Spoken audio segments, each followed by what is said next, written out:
Bonjour à tous et bienvenue sur le podcast Objectif Performance, le podcast pour construire son haut niveau. Toutes les 2 semaines, je vais interviewer des kinés du sport, prépa physique, coach ou autres qui amènent et accompagnent leurs athlètes au plus haut.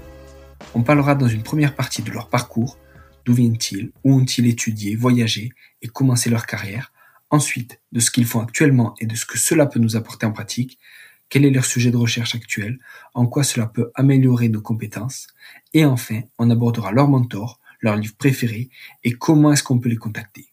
Comme d'habitude, je compte sur vous pour mettre 5 étoiles à cet épisode sur nos minutes et sur Apple Podcast avec un petit commentaire. De la même manière, je vous encourage à partager cet épisode sur les réseaux sociaux, notamment en story sur Instagram. C'est ce qui me fait le plus avancer et faire connaître le podcast. Bonne écoute à tous.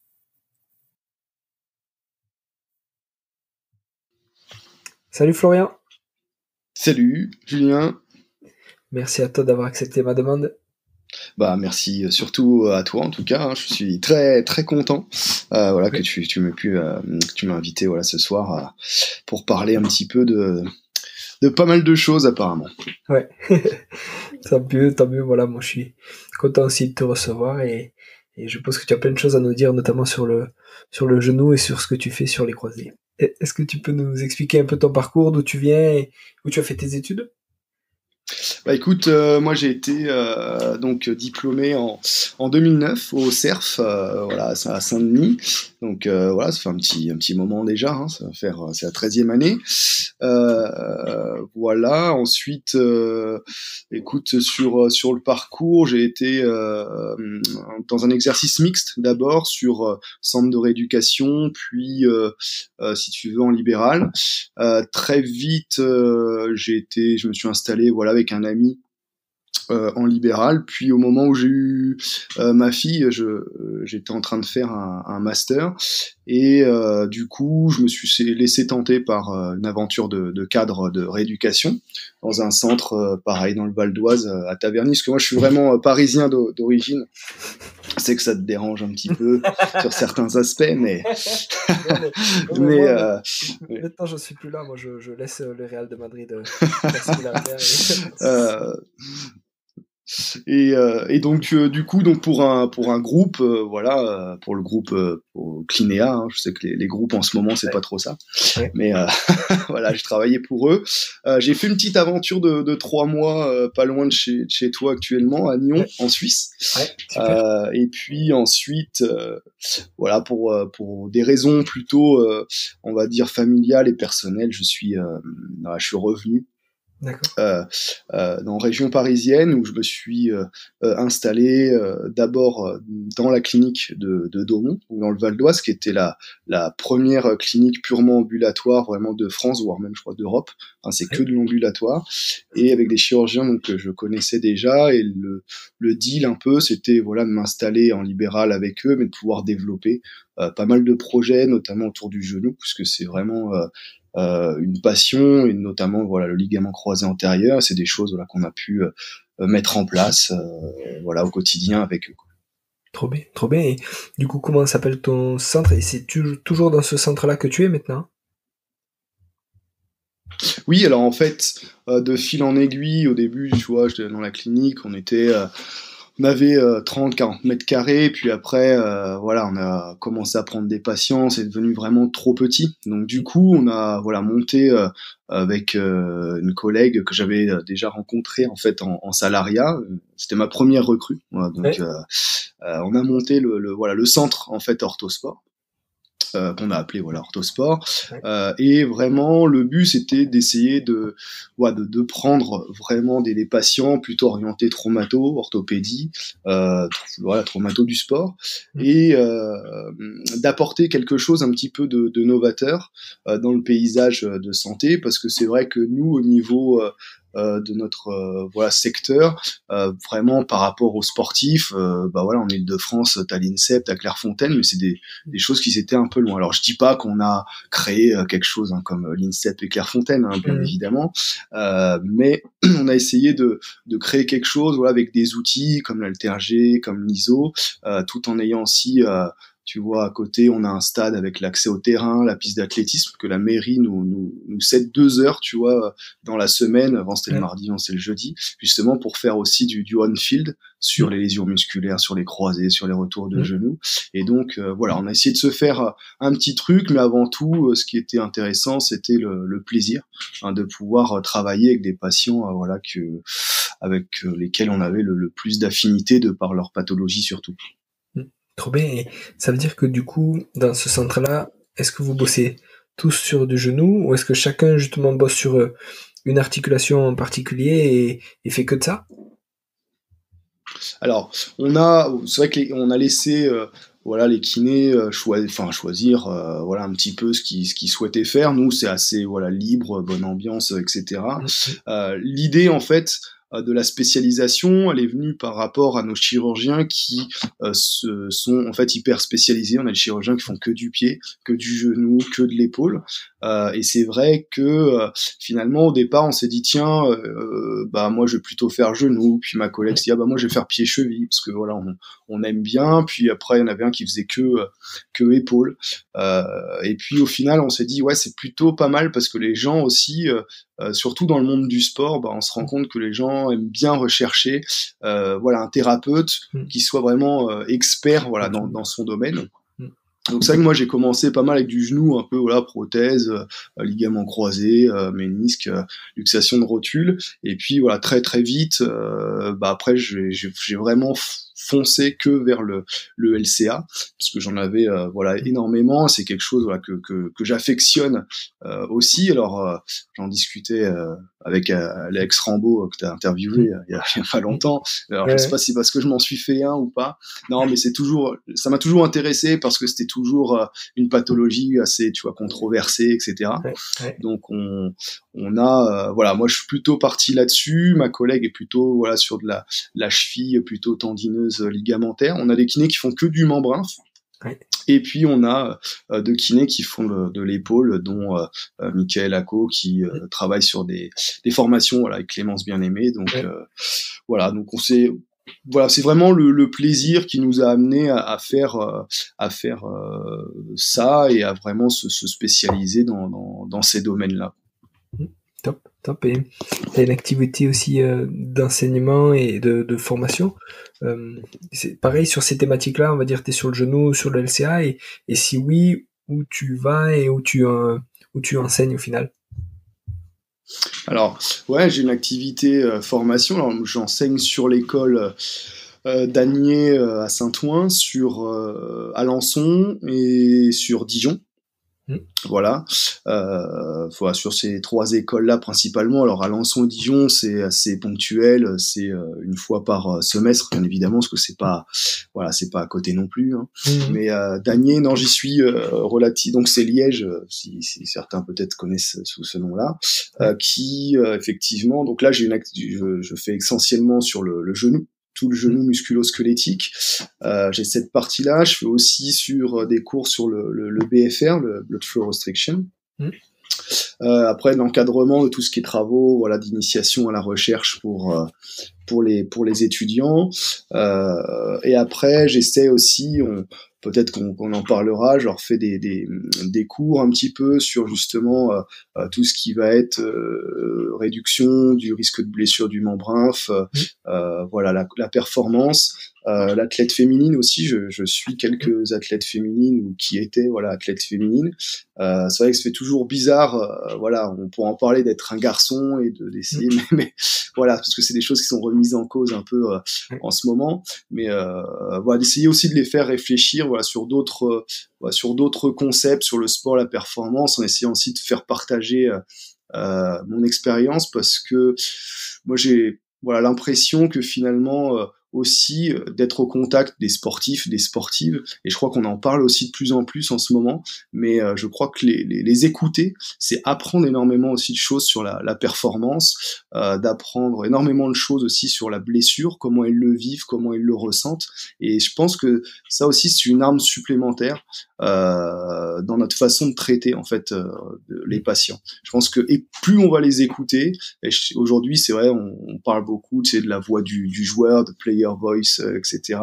Mais c'est hyper important parce que je pense que pendant longtemps, tu vois, on a voulu voilà, sur la perf, sur le retour au sport, etc., dire, bah, c'est bon, t'es à 8 mois, t'es à 6 mois, etc., c'est bon, tes tests, ils sont bons, allez, maintenant, faut y aller, etc., et t'as beaucoup de gens, voilà, comme ils disent, bah, je le sens pas, non, je préfère pas, etc., et puis, bah, des fois, on a malheureusement, des catastrophes, et des parcours catastrophes, j'en ai eu, hein, pas mal dans le football, notamment, et c'est vrai que, bah, quand on écoute les joueurs, on se dit que, bah, peut-être, il y a certaines décisions qui ont été prises indépendamment de la leur, et c'est peut-être ce qui, je mets toujours à l'hypothèse, hein, mais peut-être une des raisons aussi qui a pu conduire à des échecs vraiment de carrière pour certains.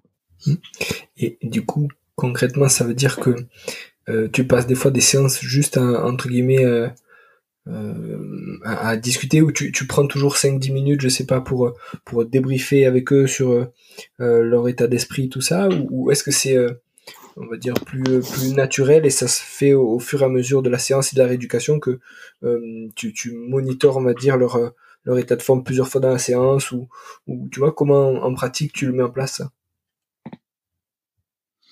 Ouais, souvent, ça vient en fait dans la séance. Alors c'est vrai que tu sais, il y a toujours le débat, tu sais, hands off, hands on, Ouais, etc. ouais. Moi, j'aime bien, par exemple, tu vois, masser mon patient, même si des fois, tu vois, c'est 5 minutes, parce que c'est vrai que sur le genou, tu dis oui, bon, bah, des fois, à quoi ça sert, tu vois, de masser, mais tu vois, j'aime bien, moi, cet instant, voilà, ça va, tu vois, juste parler, le week-end s'est bien passé, l'entraînement, c'était comment, etc. Ou quand les gens reprennent, tu vois, cette recherche un peu, tu vois, de sensations après une blessure.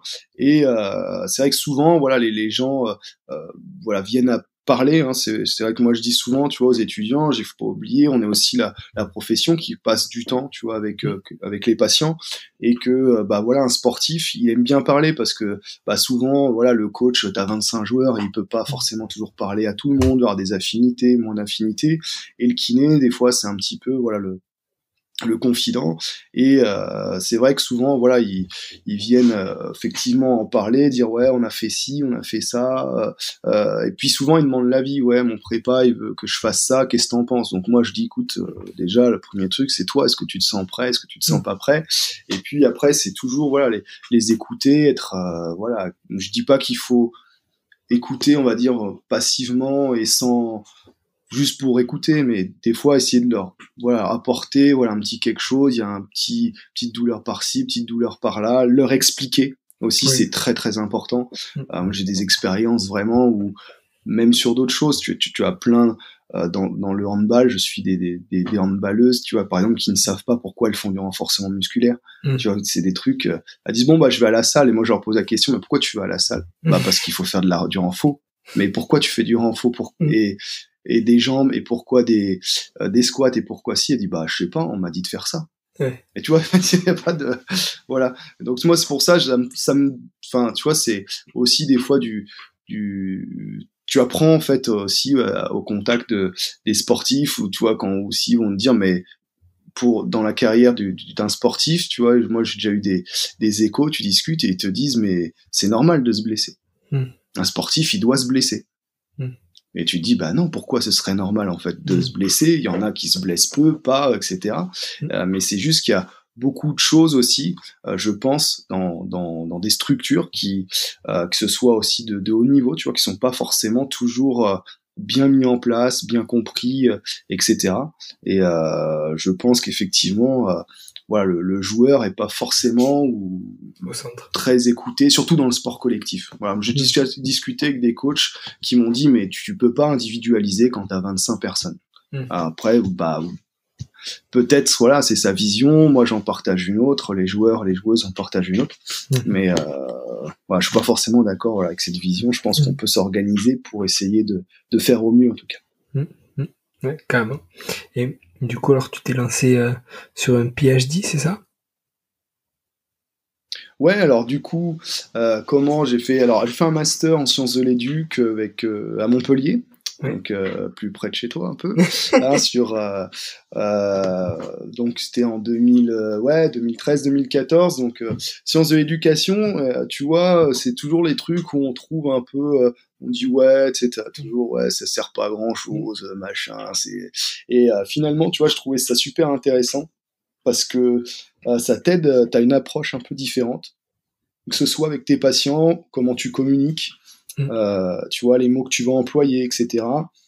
Et surtout, ça m'a aussi dans ma pédagogie, tu vois, avec les étudiants, appris un peu à réfléchir sur le statut de l'erreur, tu vois, c'est l'erreur qu'on pénalise sans arrêt, etc.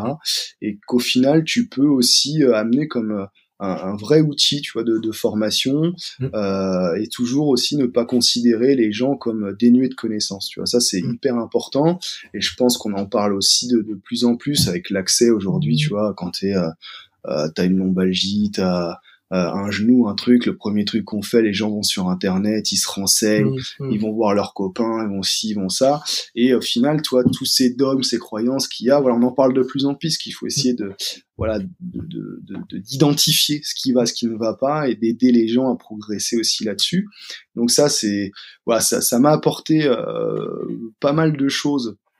Voilà, là-dessus aussi dans le management, puisqu'il y avait une UE voilà sur le management en santé, ce qui m'a permis effectivement d'officier là comme cadre de rééducation, mais aussi ces outils, tu vois, de cadre, notamment dans la gestion des risques. Moi je l'adapte par exemple sur tout ce qui va être aussi réduction du risque de blessure, tu vois, parce qu'il y a des outils notamment d'audit ou des choses comme ça. Toi peut-être que tu vois ça, tu vois, à l'hôpital Latour, tu sais, avec les démarches qualité, etc.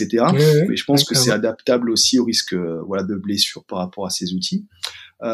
Et donc finalement après ce master, moi j'ai toujours été attiré un petit peu par le côté recherche, rédaction d'articles, etc.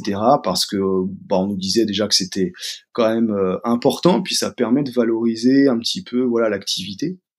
Donc c'est vrai qu'à Orthosport, tu vois, on a investi, on a avec nos moyens, on a des plateformes de force, des UMG 8 canaux, des petites centrales inertielles, de quoi faire aussi pour les étudiants, tu vois, quand ils veulent faire un mémoire d'initiation à la recherche, un petit truc, sympa. Et puis, si tu veux, par rapport à ce master-là, au début, j'ai voulu continuer en doctorat avec Franck Gâteau, qui nous encadrait à l'époque. C'était assez compliqué, au niveau universitaire avec lui. Donc, j'ai essayé, tu vois, plusieurs vers Caen, avec Rouen, tout ça, et puis je me suis rendu compte qu'il y avait des idées politiques aussi derrière, etc.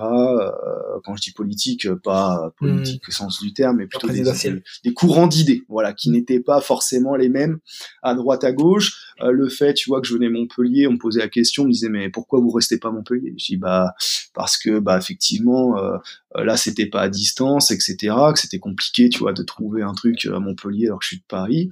Donc ça a été un peu laborieux. Et puis j'ai commencé à chercher un peu, tu vois, à droite, à gauche et tout. Et du coup, j'ai trouvé une université un peu privée, tu vois, sur l'Espagne. Et donc je fais en bi-appartenance avec Barcelone et Mexico. C'est un PhD qui est toujours sur de l'éducation à la santé, donc je fais par rapport au LCA, justement. Et donc là, j'en suis bientôt à la phase où je vais commencer effectivement le projet de thèse, qui est un peu différent à ce qu'on peut faire en Europe, où tu dois faire généralement trois recherches par rapport à ton sujet de thèse. Là, tu as vraiment une thèse qui est un petit peu différente. Après, l'idée, c'est surtout continuer à apprendre, continuer, tu vois, à progresser. Et puis essayer d'identifier les choses. Moi, mon sujet de thèse, justement, c'est de se dire, tu vois, on en discutait beaucoup, tu vois, avec l'équipe de Clairefontaine et Maxime Gaspard, là, que je connais très bien, mais tu vois, par rapport au LCA, où on se dit, mais c'est quand même étrange, tu vois, moi, je fais de la veille biblio sur le LCA, et tu te dis, il y a à peu près, chaque semaine, 20 références, tu vois, qui sortent, tu vois. Et tu te dis, mais c'est bizarre parce que les pratiques, tu vois, elles évoluent pas forcément, tu vois, pourquoi, tu vois. Et donc, moi, l'idée, c'est un peu ça, c'est de me dire, tiens, par rapport à tous les outils qui existent de com, les réseaux sociaux, PubMed, les conférences, etc., les IFMK aussi, parce que c'est les premiers qui vont distiller l'information, c'est de dire pourquoi en fait aujourd'hui avec tout ce que l'on a comme accès à la connaissance, pourquoi finalement on se retrouve avec des fois des carences ou des recommandations internationales qui sont pas respectées. Donc est-ce que c'est l'anglais qui peut aussi faire défaut, l'accès aussi, puisqu'on sait que de plus en plus l'accès à la connaissance se restreint. Malheureusement, tu vois, par rapport aux articles, ou est-ce qu'on respecte trop des fois les recommandations du chirurgien qui peuvent être parfois archaïques, je mets tout entre guillemets, je veux pas choquer personne. Non mais voilà, c'est essayer de comprendre et peut-être après de se dire qu'est-ce qu'on pourrait faire justement pour que, alors voilà, là on illustre par le LCA, mais ça pourrait être pour d'autres aussi pathologies, pour essayer d'apporter le maximum à nos patients pour justement leur permettre aussi un maximum de performance, de retour à l'activité, de retour effectivement à l'état initial, quoi. Et justement, alors pourquoi sur le LCA il y a autant de rechutes et pourquoi il y a aussi peu de patients qui retrouvent leur niveau pré-blessure? Tu vois, est-ce que il y a cette part forcément d'éducation ou c'est lié à quoi? Il y a plusieurs facteurs. Déjà, ce qui est établi, c'est que c'est déjà les bilans, tu vois, que l'on fait, les RTS, ils ont du mal quand même à prédire, tu vois, du risque de récidive. Tu vois, déjà ça c'est, on peut dire oui, il peut être apte, pas apte, etc. Il va revenir, mais on peut pas dire lui il a tant de % de chance, de se reblesser, etc. Donc déjà ça c'est toujours un petit peu embêtant. Après t'as d'autres facteurs, notamment on sait qu'il y a un risque récidive énorme chez les plus jeunes, notamment en dessous de 25. En dessous de 25, c'est des gens qui vont reprendre surtout leur sport de manière, on va dire, plus intensive que des fois quand t'es un peu plus âgé, d'expérience, un travail, etc. Et surtout c'est qu'il y a une hypothèse qui tient un peu la route, c'est que en dessous de 25 ans t'as une activité d'hormones de croissance qui est importante, tu vois. Et donc peut-être potentiellement ça jouerait aussi sur la laxité du greffon, tu vois, qui continue de se ligamentiser, puisqu'on sait là dans des récentes études que ça peut aller jusqu'à 2 ans. Tu vois, la ligaменtisation, et qu'elle est régionale, c'est-à-dire qu'en gros, tu vois, c'est vraiment par partie, ça se ligamentise.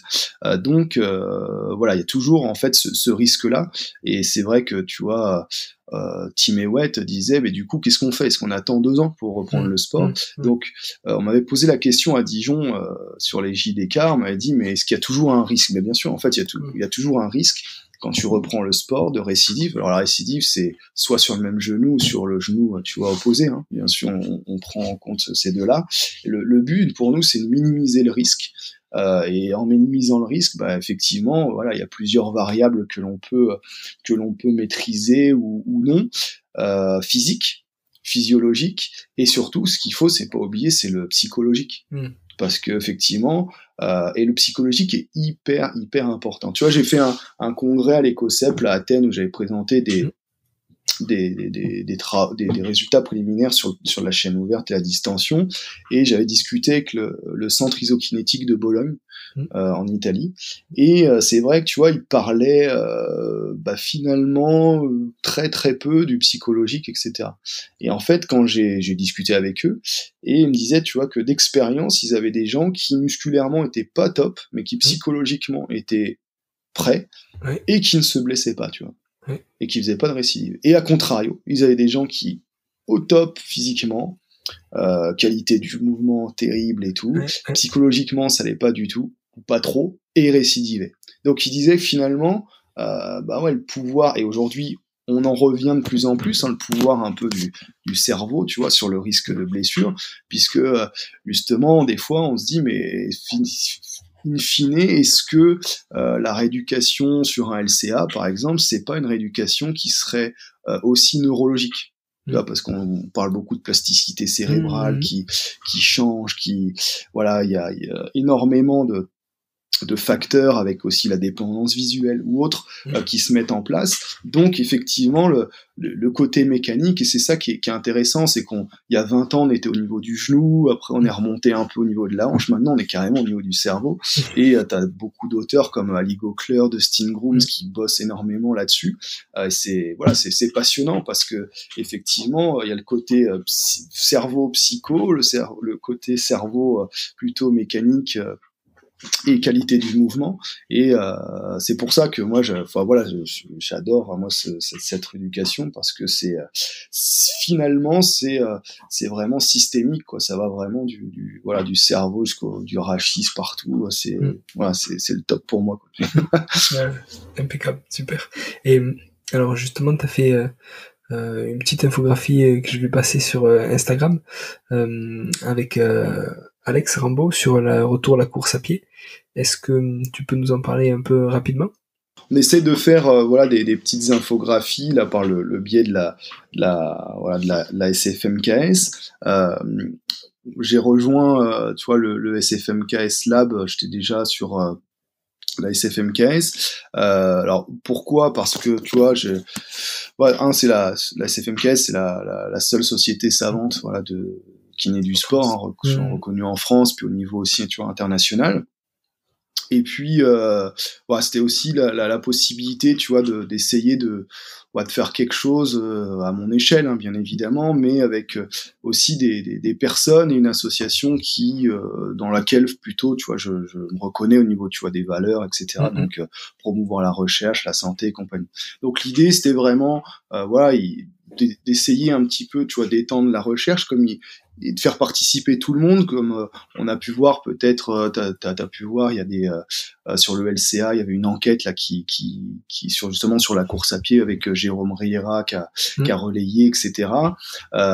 Et puis l'idée aussi c'est de vulgariser, c'est-à-dire comme je te disais, c'est d'apporter un petit peu aux kinés, à nos confrères, la possibilité d'avoir l'info, on va dire de la manière aussi la plus simple possible, parce que c'est vrai que quand t'es pas trop amené à la recherche, moi je t'avoue, quand j'ai fait mes études, il y avait pas tout les trucs de recherche, etc. C'est pour ça que j'avais fait aussi un DU de méthode en recherche clinique. T'es complètement perdu. Des fois, même tu lis un abstract sur PubMed, tu dis qu'est-ce que c'est, les P, les machins, les trucs. Donc, l'idée c'est un peu ça. Comment on peut vulgariser aussi cette info. Voilà, faire participer du monde. On travaille sur des choses aussi là avec Pierre-Yves Froideval sur justement des petites fiches aussi par rapport qu'on pourra après rediffuser. Donc voilà, c'est vraiment cette idée-là de la course à pied. C'est vrai que c'est de se dire, tiens, parce que justement on parlait du retour au sport, et t'as des fondamentaux qu'on voit jamais. On a discuté, tu vois, avec Alex Rambaud et d'autres kinés, tu vois, au niveau international. Mais par exemple, le prérequis du retour à la compète, tu vois, c'est la course. Finalement, la course, dans le retour au sport, il y a personne qui en parle. Tu vois, d'analyser la course, comment on fait, comment ceci, comment cela. Et c'est pareil, tu vois, le retour à la course à pied. Bon voilà, aujourd'hui t'as des critères qui existent. Alors, bien sûr, la force sur la quantité, tu vois, la qualité, etc. Mais finalement, tu te dis bon, alors je reprends la course, mais oui, comment, etc.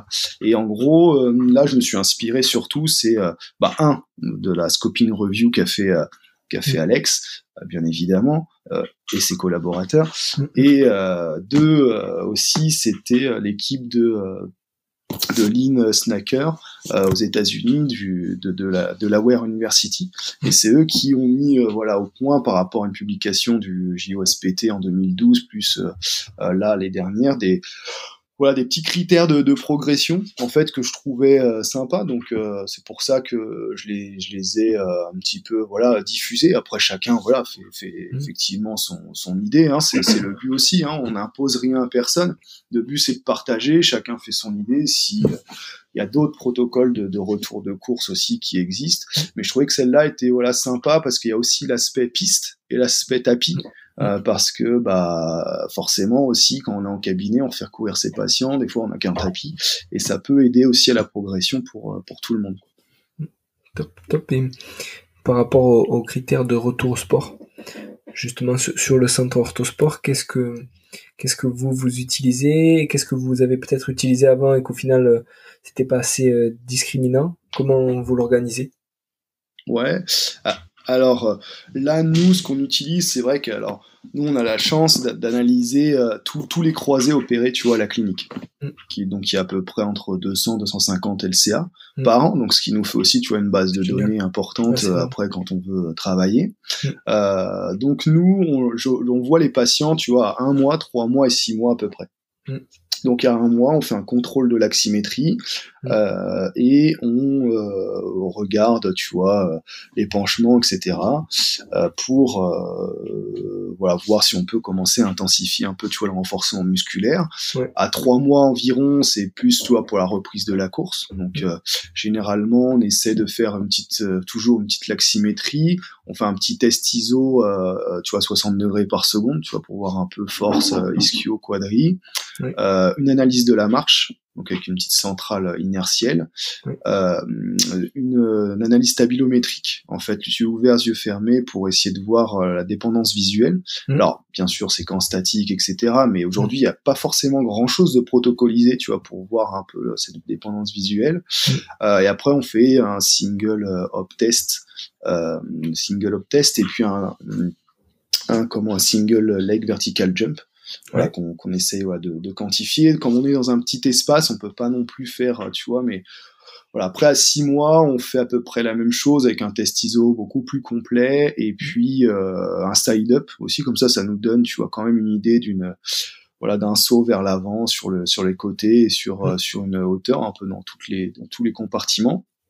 Et puis un petit ACLRSI quand même pour voir si ce qu'il en est. Après l'idée, bien sûr, alors, quand on a voilà des sportifs après d'un calibre un peu plus important, là effectivement on va plutôt développer là aussi la SEBT modifiée. On va aller sur aussi des tests de terrain, tu vois. Voilà, donc c'est un petit peu l'idée aujourd'hui. Hein, c'est un peu ce qui est reproché, tu vois, aussi dans le retour au sport et le return to play, c'est ce côté un petit peu standardisé, tu vois, des critères de retour au sport. Tu fais un ISO, tu fais un truc, tu fais machin, tout le monde fait pareil. Et au final, par exemple, je sais qu'il y avait un article d'Ali Gochler qui était intéressant, sur lequel je me suis un petit peu appuyé pour un projet là qui va bientôt arriver, mais le critère justement du retour au sport qui est pas forcément écologique, tu vois, parce qu'on fait pas de tests de terrain, des choses comme ça. Donc là on a un gros projet voilà, de rédaction d'articles, quelqu'un que tu connais bien, je crois, Nicolas le co-roller et d'autres. Donc le but, je vais laisser un peu de surprise sur les auteurs, parce que comme ça tu teases le truc là et tu lâches pas Ah oui. Non, mais c'est en cours, mais on a essayé, voilà, de prendre plusieurs personnes au niveau international. Comme ça, on a un peu aussi la vision de tout le monde. Et donc, il y a voilà 4-5 pays différents, voilà, avec des gens qui ont l'habitude de rééduquer des croisés, des gens plus de terrain, des gens plus de recherche. Comme ça, on va pouvoir mêler les deux. Et l'histoire, c'est un petit peu d'essayer de faire une partie lab, tu vois, avec l'ISO, les sauts, etc. Avec aussi prendre en compte toute la dominante neurocognitive et donc cette dépendance visuelle, et de faire une partie aussi terrain. Et donc ce sera un bilan plutôt fait, tu vois, sur le footballeur. Voilà, l'idée c'est de se dire pourquoi pas un sport, tu vois, et une batterie, tu vois, de RTS. Et surtout, c'est qu'on va essayer de mêler à la fois la batterie de test classique qui existe et quelque chose, moi, que j'affectionne assez particulièrement, c'est aussi tous les facteurs prédictifs que Tim Ewett, Kate Webster et Wendy Herb ont mis en place, qui ont été mis en place donc par régression logistique, machin, etc., mais qui seraient capables en fait de prédire un petit peu de la lésion du LCA. Donc en gros, tu as 5 facteurs. Tu as un facteur anthropométrique, avec différence de membres inférieurs, etc. Tu as le facteur force et coordination, tu vois, avec des CMJ, drop jump, squat jump, etc. De là, tu peux aussi calculer, tu vois, les indices de pliométrie, parce que la pliométrie est hyper importante, c'est des choses qu'on oublie des fois aussi, notamment, tout à l'heure, on parlait un peu sport, performance et tout, et tu vois, chez les jeunes, des fois, les qualités pliométriques, c'est à pleurer, malheureusement. T'as la variable bioméca, tu vois, avec la notion aussi, tu vois, de moments abducteurs, tu vois, de genoux, proprioceptifs et psychologiques, tu vois. Et ça, c'est hyper important. Et moi, je tendance toujours aussi, tu vois, à expliquer aux gens parce que, tu vois, l'ISO, t'as l'impression que c'est le Saint Graal, tu vois, dans le retour au sport. Et quand t'analyses, par exemple, ces facteurs-là, donc chaque facteur, tu vois, chaque variable, ça fait 20%. Ouais. Et donc forcément, quand tu commences à échouer dans tel ou tel truc, tu peux dire bah là c'est 20, 40, et donc tu as plus ou moins voilà de risque de te blesser. Alors nous on a fait un petit article là récemment, on l'a adapté aussi au football, voilà, plus tu vois aussi avec les changements de direction, etc. Mais l'idée c'est de se dire bah tu vois dans la variable force qui est et coordination qui représente 20%, dedans t'as des CMJ, t'as des J, SJ et t'as l'ISO, tu vois. L'ISO, ça fait quoi quand tu divises par 3? Ça fait 7-8%. Et tu vois, la variable psy, qui des fois n'est même pas évaluée, ça reste 20%, tu vois. Donc tu vois à quel point, en fait, l'ISO, qui est le Saint Graal, c'est pas si important, tu vois, que ça par rapport des fois à des qualités de mouvement que tu peux retrouver sur un terrain, retravailler, par exemple, quand tu sais que dans le football, t'as beaucoup de lésions sur des phases défensives, bah évaluer au moins ça, la phase défensive avec une interaction de l'environnement, voilà, essayer de retravailler, voilà. Après c'est sûr que ça reste qu'un article, ça reste souvent très théorique, mais au moins c'est essayer de proposer quelque chose et essayer ensuite bah déjà de voir après si ça marche ou pas, quoi. Et bah, en tout cas, il y a, voilà, j'ai quand même vendu à Nicolas le corollaire qui sera avec nous. Il sera content. Il sera content. Il écoute beaucoup les podcasts et il me fait plein de retours, donc on l'embrasse en tout cas. Et justement, alors ces facteurs prédictifs, est-ce que c'est des facteurs de prévention primaires ou secondaires afin d'éviter une rechute? Tu vois, à quel moment tu les utilises? Est-ce que c'est sur tes patients ou sur des cohortes de footballeurs avant? Ouais, on les utilise. Alors moi, j'utilise souvent vraiment au moment de reprendre. Donc t'as le return to play, et après j'aime bien en fait quand vraiment là le sportif il me dit ouais là c'est bon, je vais reprendre vraiment, tu vois, dans l'équipe, tout ça. J'aime bien refaire passer, tu vois, un petit test quand même, voir ce qu'il en est. Donc vraiment, tu vois, à l'entrée vraiment dans je reprends ma vie, tu vois, de sportif, tu vois, d'avant. Je pense que le return to play, ça peut être aussi bien dans la réintégration, l'entraînement, etc. Mais ces facteurs prédictifs là, ils nous aident effectivement à faire pas mal de choses.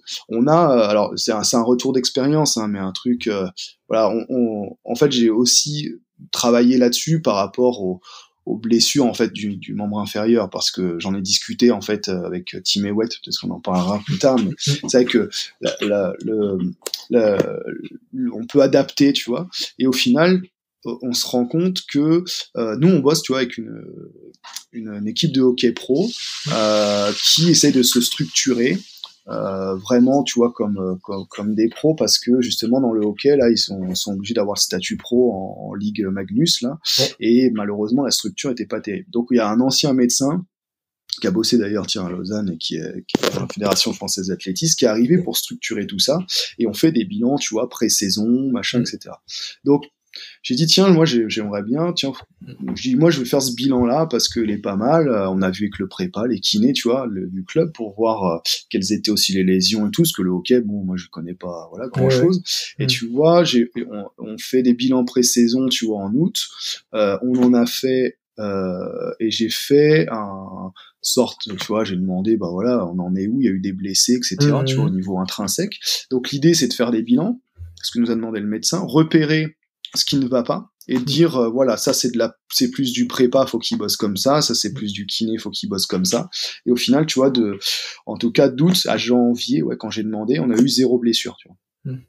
Donc voilà, je dis pas que c'est un bilan miraculeux, je dis pas qu'on est les meilleurs non plus, mais en fait, moi, ce que j'apprécie, tu vois, dans ce truc-là, c'est de bosser ensemble et d'avoir cette structure, si tu veux, qui des fois fait défaut. Alors, on a discuté avec une fois avec Brian Littré, et c'est vrai que et c'est un peu des fois ce qu'on peut reprocher. Tu vois, par exemple, dans la gestion des risques, quand tu fais de la gestion des risques et du management, tu as un système qui montre que généralement le fait d'avoir ce qu'on appelle des événements indésirables, donc tu vois ce qui peut être de blessures tout simplement, croisées ou autres, c'est dans 80 à 85%, c'est institutionnel. Tu vois les causes. Parce que effectivement, tu vois, ça peut être la mauvaise méthode d'entraînement, ça peut être on prend pas en compte le repos, etc. Et tu peux avoir des trucs comme ça. Et souvent, on en discutait donc avec Brian, c'est que souvent t'as le coach qui se prend pour le prépa physique qui se prend pour le kiné il se prend pour le médecin. Et si tu veux, ça manque un peu de structure. Et le fait que ça manque un peu de structure, forcément, comme si t'es dans un orchestre, si chacun joue sa partition, forcément t'as pas quelque chose d'audible. Et là, tu vois, c'est ce plaisir là de se dire voilà, chacun fait son truc, personne se dit meilleur ou dit quoi faire à l'autre, chacun discute et tu vois pour le moment en tout cas, peut-être c'est de la chance, peut-être, mais en tout cas ça a porté ses fruits et donc du coup on continue en tout cas là-dessus sur ces facteurs prédictifs qui généralement on peut les faire. Alors on dit pré-saison, mi-saison et post-saison, au moins 3 temps. Alors c'est vrai que Tim Ewett dit qu'il faudrait faire tous les 30 jours, c'est assez compliqué, tu vois, tous les 30 jours, mais voilà, au moins tu vois 3 fois dans la saison.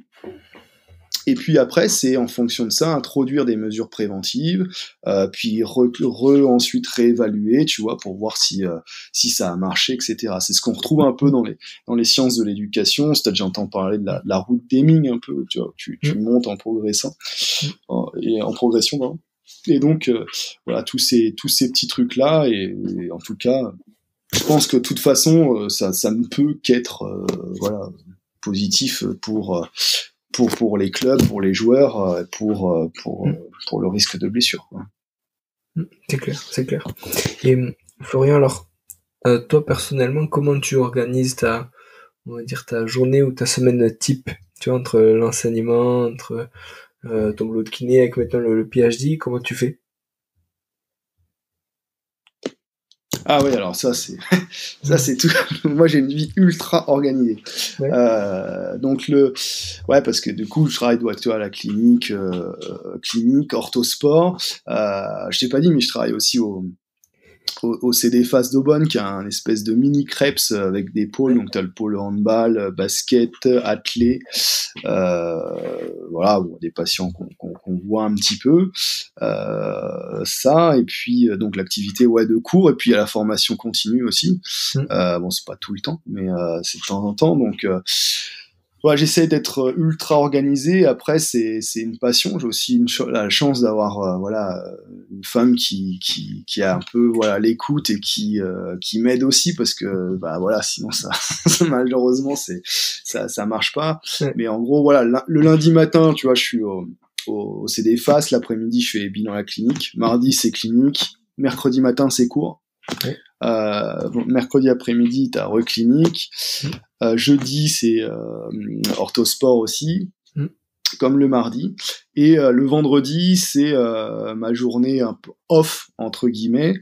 C'est une journée où en fait j'ai pas eu trop le choix de la off, puisque en fait j'ai eu des soucis de crèche, et comme j'ai un deuxième enfant, il faut que je garde mon deuxième enfant. Et en fait cette journée m'aide beaucoup, parce que du coup c'est ma journée un petit peu fourre-tout entre guillemets. C'est-à-dire que je peux m'occuper aussi, tu vois, des enfants sur des petits instants, et puis je peux aussi travailler sur le PhD. Je peux aussi travailler sur les petites infographies, les rédactions d'articles, donc c'est ma petite mon petit truc, c'est mon petit vendredi, c'est mon petit secret d'organisation qui me permet de faire pas mal de choses. Alors je te cache pas, le week-end des fois on y est aussi, le samedi, le dimanche, etc. de temps en temps, mais parce que tu vois, c'est En fait, pour moi, c'est un plaisir, en fait, tu vois, c'est que souvent, c'est vrai ils me disent, mais tu dors pas, tu fais comment, etc. Mais en fait, si, je dors, mais en fait, c'est un réel plaisir de pouvoir, en fait, bosser, et notamment sur cette thématique, quoi, du croisé. Donc, même le sport, tu vois, c'est le dimanche matin entre 9h30 et 11h30, tu vois. Je sais, parce que comme ça, c'est du temps, et après, bon, on essaye aussi de passer, tu vois, un maximum de temps, aussi avec les enfants, parce que c'est important, mais après, voilà, c'est aussi cool, tu vois, de pouvoir bosser ça, d'avoir son travail qui est valorisé, parce que tu fais des articles, parce que tu vas, voilà, faire des congrès. Là, normalement, tu vois, j'ai fait les COSEP, là, je vais aller sur isokinétique, normalement aussi sur le Danemark, la c'est SPT. Ouais, à Nyborg. Au Danemark. Ouais. Donc, voilà. À Nyborg, ouais. D'accord. D'ailleurs, c'est une grande galère pour y aller, j'ai pas regardé encore.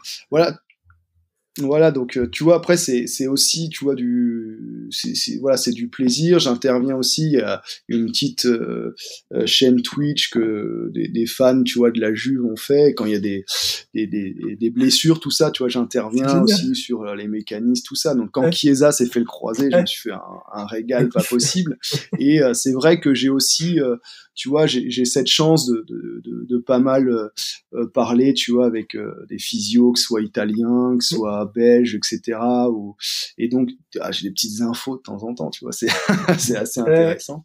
Mais voilà, j'essaye j'ai une vie ultra un peu comme une rupture du LCA, tu vois, un peu instable, tu vois, c'est toujours à droite à gauche, mais en gros c'est toujours un plaisir, tu vois, de travailler sur cette thématique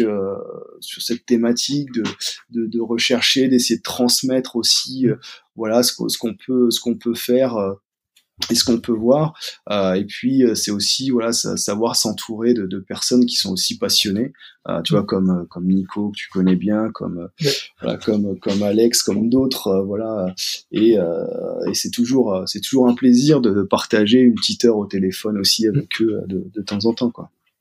Carrément. Et justement, alors, est-ce que tu as des mentors ou des gens qui t'inspirent? Alors, tu vas sûrement nous reciter Alex et Nico, je pense qu'ils vont commencer à avoir le melon. Mais est-ce que qui t'inspire d'autres? Ouais, alors écoute, il y a 3 niveaux. Il y a un niveau international, donc il y a Tim Hewitt, voilà, que j'affectionne particulièrement, si tu veux, depuis le jour où je l'ai vu à Isokinétique à Wembley, et il est rentré en chantant a cappella, tout ça, et puis il a fait une démonstration, tu vois, de ce qu'il présentait. Enfin, il m'avait vraiment bluffé, quoi. On était tous vraiment sciés. Et puis, tu vois, bon, j'ai commencé, voilà, à lire vraiment ce qu'il faisait, parce qu'il a écrit je ne sais combien d'articles, 700 et quelques, je crois, ou participer, hein, bien évidemment. Et donc, on voit sur les réseaux sociaux, on a commencé, voilà, à sympathiser et compagnie. Donc, et c'est vrai que, voilà, il m'a beaucoup, notamment pour Isokinétique, il a accepté, tu vois, de relire mon abstract et compagnie. Donc, c'est quand même une chance incroyable. Donc c'est vrai que c'est quelqu'un, voilà, qui m'inspire. C'est quelqu'un d'abordable, qui est adorable, comme beaucoup, hein, finalement, au niveau international, hein. Donc et pourtant, quand tu vois les mecs, c'est des stars, mais ils sont d'une simplicité incroyable. Donc bien sûr, il y a Tim Hewitt. Après, au niveau, voilà, France, j'ai découvert il y a peu, mais Alex, voilà, qui est quand même voilà, ce qui se fait quand même de très très bon, voilà, sur le LCA. Voilà, là, il va prendre le melon peut-être. non mais voilà, c'est pareil, tu vois, moi j'aime bien les gens voilà, simples, etc. Et qui peuvent voilà, qui sont là, ils peuvent t'aider, etc. Donc et Alex, voilà, non seulement, enfin, c'est un puits, voilà, de connaissances sur voilà, sur le croisé, d'autres thématiques, mais c'est quelqu'un qui, voilà, pour les congrès, voilà, m'a vraiment accompagné, pour le SFMKS Lab aussi, voilà, qui m'aide, qui m'encourage. Donc et tu vois, on se connaît pas non plus depuis tu vois, hyper longtemps. Tu vois, mais voilà, je trouve que, en tout cas, sur ce plan-là aussi, c'est pareil, tu vois, là, j'ai commencé aussi à donner des cours, tu vois, dans le CKS, tu vois, sur le croisé avec Brice Picot, donc, voilà, j'ai eu cette chance, tu vois, de pouvoir, tu vois, les aborder, voilà, c'est quelqu'un qui m'inspire beaucoup, et après, au niveau personnel, ouais, c'est aussi, la petite touche sentimentale, mais tu vois, c'est mon grand-père, tu vois, qui m'a toujours, tu vois, soutenu, encouragé, tu vois, tous ces moments où t'as récité tes devoirs et que c'était vraiment difficile et tout, mais au final, aujourd'hui, tu vois, j'en serais pas là si, voilà, il était pas là, donc voilà, c'est la petite touche perso sentimentale, tu vois, du podcast, mais non, mais c'est important, voilà, de le souligner parce que je pense qu'il faut pas oublier aussi, tu vois, moi ce que je dis, tu vois, les étudiants des fois ils font ouais, maintenant c'est bien, vous vivez bien et tout, je dis ouais, mais moi aussi j'ai eu du mal, tu vois, à payer ça et tout, et après bah tu vois, parce qu'on t'a inculqué aussi des valeurs de travail, de réussite et compagnie, t'as voulu voilà, faire des choses, et bah ces choses-là, faut pas oublier aussi grâce à qui t'as pu accéder à tout ça, quoi. C'est clair. Et en termes de lecture, alors qu'est-ce que tu, à part des articles et voilà ta veille scientifique sur le LCA, est-ce que tu as le temps de lire un peu autre chose? Non, bah, je lis pas forcément grand chose à part voilà, des articles. Après, tu vois, j'aime bien lire l'équipe, surtout quand Marseille perd, tu vois. C'est tu dois pas le lire souvent. Ça, c'est un peu moins souvent, mais ça arrive quand même, et surtout contre Paris. Non, mais c'est vrai que, alors, je vais te dire, franchement, honnêtement, j'aime pas lire. Voilà, à part des articles, voilà, scientifiques, etc. Non, les bouquins, c'est pas du tout mon truc. Et je me souviens quand j'étais pareil, tu vois, collège, lycée, c'était la plaie, tu vois. Quand on disait fallait lire ça, machin, les fiches de lecture. Enfin, tu vois, c'était vraiment la panacée. Après, j'ai des trucs, tu vois, j'ai de bons souvenirs, tu vois. Moi, Candide, par exemple, tu vois, ça a été un livre qui était voilà, sympa, qui m'a marqué et tout ça. Et c'est un livre, j'ai lu, tu vois, ma fille quand elle avait 4 ans, tu vois, et elle adorait ça, tu vois, alors que tu te dis, putain, 4 ans, hein, mais parce que je pense qu'il y a cette naïveté, tu vois, que tu retrouves, tu vois, dans les mots. Et puis moi, souvent, voilà, c'est vrai que je suis quelqu'un un peu naïf, mais je pense que naïf, c'est aussi une qualité parce que ça peut évoquer aussi la curiosité, tu vois. Et bah ouais, te dire, bah oui, tiens, ça c'est peut-être possible, ça c'est ci, ça c'est ça, etc. Et puis voilà, d'éveiller la curiosité, ça fait parfois réfléchir, puis c'est comme ça aussi, voilà, que tu avances. Mais je suis pas, voilà, un grand lecteur, même tu vois, de bouquins.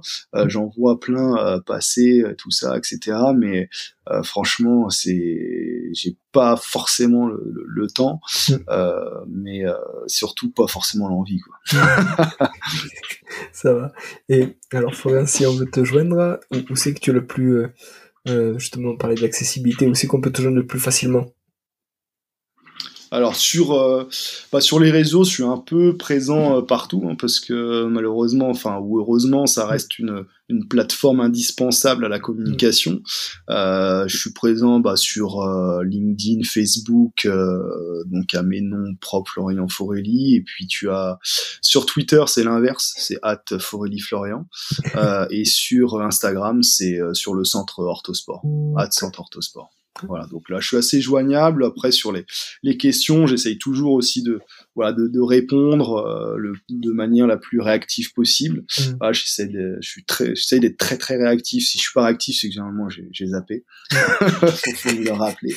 Mais voilà, je pense que c'est non, mais c'est important, voilà, de pouvoir répondre, c'est de répondre à tout le monde, voilà, et puis d'aider les confrères aussi, les patients, quoi. Top Florian, merci beaucoup. Bah merci à toi surtout. C'était vraiment génial. Ouais, clairement. Plaisir partagé. À plus Florian. Voilà. Merci d'être allé au bout de cet épisode. J'espère que vous êtes régalés autant que moi. Si vous voulez m'aider, le mieux est de partager cet épisode au plus grand nombre. Parlez-en entre vous. Débriefez-le, que ce soit en live ou sur les réseaux. Qu'en avez-vous retenu? En quoi cet épisode peut vous aider à construire votre haut niveau? N'hésitez pas non plus à me faire un retour ou à me proposer des personnes à interviewer, je répondrai avec plaisir. À très bientôt pour un nouvel épisode.